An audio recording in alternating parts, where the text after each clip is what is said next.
दोस्तों 1979 एक ऐसा साल जिसने मिडिल ईस्ट की पॉलिटिक्स हमेशा के लिए बदल दी। आज अमेरिका और ईरान एक दूसरे के सबसे बड़े दुश्मन नजर आते हैं, लेकिन एक वक्त था जब दोनों दोस्त थे। फिर अचानक सब कुछ बदल गया। एम्बेसी पर हमला हुआ, अमेरिकन को होस्टेज बनाया गया और अमेरिका ने ईरान पर पहली बार सख्त बैन्स और सेक्शन लगा दिए। लेकिन दोस्तों सवाल ये है, आखिर अमेरिका ने ईरान को पहली बार बैन क्यों किया और वो कौन सा इंसिडेंट था जिसने दोनों मुल्कों को हमेशा के लिए दुश्मन बना दिया। दोस्तों ये कहानी है रिवॉल्यूशन, बेट्रियल और पावर की। आज के ईरान को देखकर यकीन करना मुश्किल है, लेकिन एक वक्त था जब ईरान मिडिल ईस्ट का सबसे मॉडर्न कंट्री माना जाता था और ईरान का रूलर मोहम्मद रिजा पहलवी, जिसे शाह ऑफ ईरान कहा जाता था। दोस्तों अमेरिका उसका सबसे बड़ा सपोर्टर था। अमेरिका ईरान को वेपन्स देता था और उसे मिडिल ईस्ट में अपना स्ट्रॉन्ग दोस्त मानता था। तेहरान में वेस्टर्न कल्चर बढ़ता जा रहा था। Disco, western fashion, modern universities, सब कुछ रैपिडली चेंज हो रहा था। लेकिन दोस्तों एक प्रॉब्लम थी।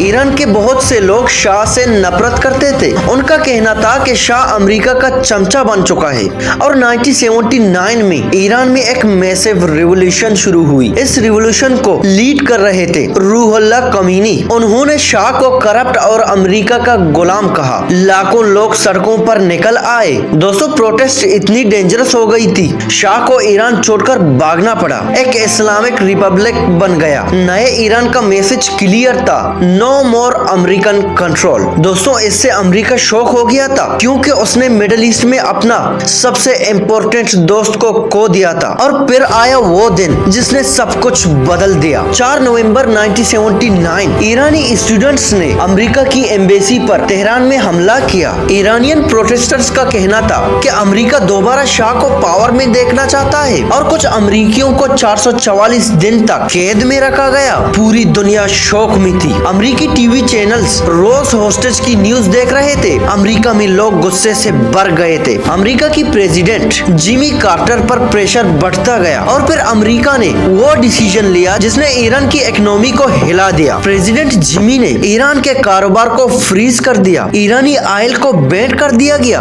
और सारे ट्रेड बंद होते गए। और ये अमेरिका की तरफ से ईरान पर पहली मेजर सेक्शन थे। अमेरिका का गोल सिंपल था, ईरान को इकोनॉमिक प्रेशर देकर होस्टेज रिलीज करवाना। लेकिन ये सिर्फ शुरुआत थी। आने वाले सालों में सेक्शन और ज्यादा डेंजरस होते गए। अमेरिका ने अपने होस्टेजेस को बचाने के लिए एक सीक्रेट मिलिट्री ऑपरेशन भी शुरू कर दिया। इस ऑपरेशन का नाम था ऑपरेशन ईगल ला, लेकिन मिशन और खतरनाक बन गया। यह अमेरिका के लिए बहुत बड़ा प्रॉब्लम था। दोस्तों ईरान और अमेरिका की दुश्मनी अब और गहरी हो चुकी थी। 444 दिन के बाद फाइनली होस्टेजेस को रिलीज कर दिया गया, लेकिन तब तक बहुत देर हो चुकी थी। अमेरिका और ईरान के रिलेशंस ऑलमोस्ट तबाह हो चुके थे। आज भी ईरान और अमेरिका के रिलेशन बहुत खराब हैं। Nuclear program, sections, proxy war, ये सब उसी कॉन्फ्लिक्ट का कंटिन्यू है जो 1979 में शुरू हुआ था। एक एम्बेसी अटैक ने सिर्फ होस्टेजेस नहीं लिए थे, उसने 2 कंट्रीज के दरमियान भरोसा भी खत्म कर दिया।